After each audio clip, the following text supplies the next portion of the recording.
अरे आपको जगह नहीं है? जगह नहीं है तो अभी आ जाओ इधर, आ जाओ मेरे पास, आ जाओ, आ जाओ, आ जाओ इधर। आइए बहन जी, आइए, मैं जगह दिलवाता हूँ, आ जाओ। अरे हाँ तो अंदर बैठने तो दो इनको।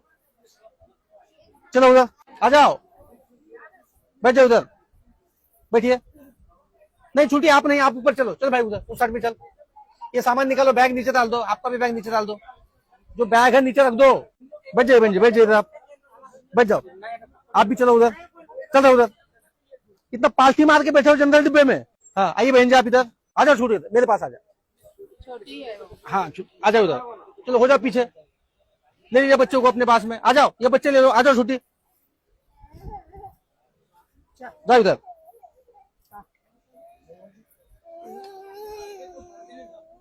हो गया, जाइए आप ऊपर जाइए, इधर जाइए ऊपर, ये खाली है। बैग को ऊपर रखे हो लेकिन इंसानों को जगह नहीं दोगे। बैग झोला झिल्ली सब रखना, खाली इंसान नहीं बैठना चाहिए अपने पास में।